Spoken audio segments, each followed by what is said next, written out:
Bom dia. Que a graça e a paz do Senhor Jesus Cristo seja em sua vida, no seu lar e em seus negócios. Quero agradecer a Deus por permitir entregarmos nossas primícias a Ele e juntos desfrutarmos de mais um dia dessa palavra que se encontra na primeira carta a Timóteo, no capítulo 4, versículos 13 a 16. Enquanto aguardas a minha chegada, aplica-te à leitura, à exortação e ao ensino. Não deixes de desenvolver o dom que há em ti, que te foi outorgado por mensagem profética, com imposição de mãos por parte do presbitério.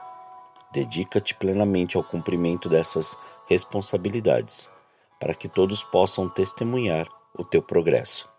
Tem cuidado de ti mesmo e do teu ensino. Persevera nesses deveres, pois agindo assim, salvarás tanto a tua própria vida quanto a todos que te derem ouvidos. Ao meditar sobre essa passagem, o apóstolo Paulo estava orientando Timóteo como proceder em um tempo cujas pessoas estavam se afastando dos ensinamentos de Jesus e negligenciando sua verdade, simplesmente pelo fato de satisfazer suas vontades, seus desejos e aplicar a mentira em sua prática diária, se desviando do caminho e do seu chamado. A displicência, o orgulho e a inconstância estão fazendo parte de uma sociedade corrompida pela necessidade de ter muitas coisas, sem necessidade alguma. A prioridade não está no reino de Deus e sua justiça, mas em viver os desejos e vontades da carne, que por sua vez foi iludida, a ponto de negligenciar a vontade de Deus. Por isso que vemos o aumento exorbitante de pessoas deixando de viver aquilo que o Senhor preparou para ela, porque ficaram frustrados com a condução humana de seus líderes espirituais. E isso me leva a uma pergunta: por que a negligência está fazendo parte daqueles que disseram que estão em Cristo? Vamos entender o que é negligência. Negligência é desleixo, descuido, falta de zelo, falta de aplicação ao realizar determinada tarefa, é agir com irresponsabilidade ao assumir um compromisso. Negligência significa desatenção, menosprezo, desdém, é o ato de depreciar, de não dar a algo o seu devido valor. Negligência é também a demonstração de preguiça, de indolência e de inércia, é a falta de iniciativa. A negligência faz os homens se acostumarem com o erro, a viverem no pecado como algo normal. E isso nos faz lembrar daquilo que está descrito no segundo livro de Reis, no capítulo 4, no versículo 38 a 41, quando Eliseu mostrou que uma negligência é suprida pelo conhecimento e pela sabedoria de Deus. Observe o que diz: Eliseu voltou para Gilgal, e havia fome na terra. Enquanto os discípulos dos profetas estavam assentados na sua presença, disse ao seu moço: põe a panela grande no fogo e faz ensopado para os discípulos dos profetas. Então um saiu ao campo a apanhar ervas e achou uma videira brava. Colheu dela a sua capa cheia, veio e cortou-as na panela do caldo, embora ninguém soubesse o que eram. Assim serviram os homens. Quando começaram a comer do ensopado, gritaram: Homem de Deus, a morte na panela.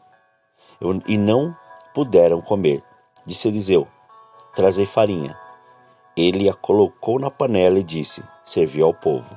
E já então não havia mal nenhum na panela. Observe que a ordem foi dada, foi executada, mas a negligência em não discernir levou a trazer algo que não era propício. Ainda que houvesse impedimento ou um problema por causa da negligência, o Senhor deu sabedoria para o profeta Eliseu resolver e afirmar que a fé, junto com a sabedoria, pode transformar em vida algo que carrega a morte.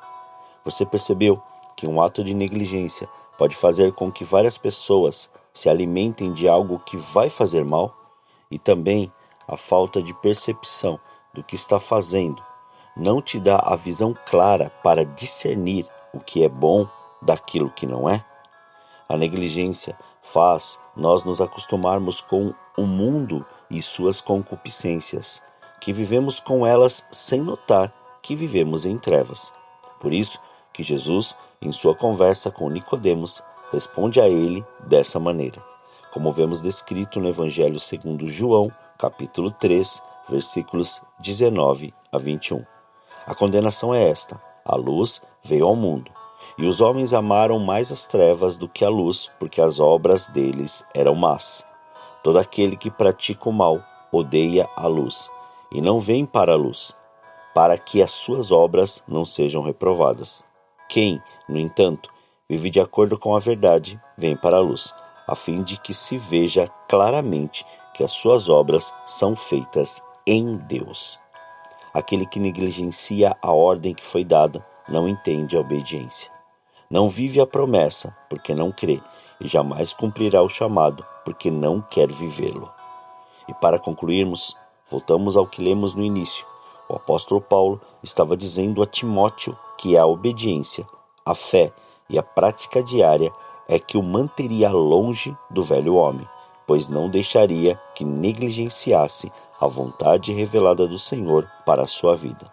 Por isso que devemos perceber qual o alimento que estamos comendo e aquilo que alimentamos as pessoas em nossa volta.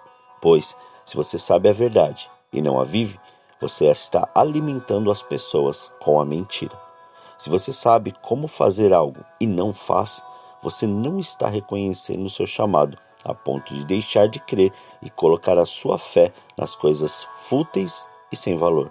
Fazendo assim, está levando as pessoas a um beco sem saída, não discernindo que tipo de comida está servindo a elas. Portanto, o apóstolo Pedro descreve em sua primeira carta, no capítulo 2, versículos 4 e 5. Reconheça que você é essa casa espiritual e que traz o alimento verdadeiro para a edificação do reino. Chegando-vos para ele, pedra viva, rejeitada, na verdade, pelos homens, mas para com Deus eleita e preciosa, vós também, como pedras vivas, sois edificados como casa espiritual, para serdes sacerdócio santo, a fim de oferecerdes sacrifícios espirituais aceitáveis a Deus por Jesus Cristo. O Senhor te deu uma ordem, obedeça. O Senhor te deu uma promessa, creia. E o Senhor te deu um chamado, uma missão. Coloque sua fé nisso e viva essa verdade. Não negligencie aquilo que o Senhor te chamou para ser e para fazer. Oremos. Pai, nós te louvamos e te agradecemos por esse dia. Obrigado pela oportunidade que o Senhor nos dá de entregarmos as nossas primícias, estas primeiras horas a Ti. Por isso consagramos tudo aquilo que temos e que somos. Consagramos o nosso dia.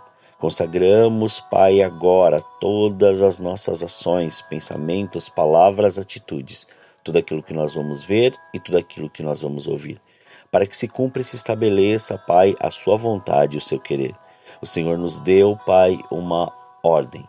E através disso, Pai, que possamos ter a compreensão daquilo que o Senhor quer fazer através das nossas vidas. Que possamos obedecer, a ponto de reconhecermos a sua promessa. E esta promessa, começarmos, ó Senhor, a mergulhar e colocar a nossa fé naquilo que o Senhor tem nos dado. Pois, Pai, o seu reino é eterno. O seu reino, Pai, se estabelecerá dia após dia, mas nós temos que crer, pois esta promessa é viva, Senhor, sobre nós. E através disso, nós não podemos, Pai, deixar de ser e fazer aquilo que o Senhor nos chamou para realizar. Portanto, então faça com que este chamado, esta missão, esteja cada vez mais clara para nós. Não para nos desviarmos ou para fazermos aquilo que achamos para satisfazer as nossas vontades, desejos e até mesmo necessidades. Porque, Pai, isso não tem nada a ver com missão e chamado. Pai, então mostra-nos o que fazer, porque o Senhor cuida de nós. O Senhor cuida de cada detalhe. O Senhor, Pai, quando estamos no lugar da obediência, nos mostra e nos revela o seu amor e faz com que cada detalhe seja, Pai, cada detalhe seja, Senhor, cuidado por Ti.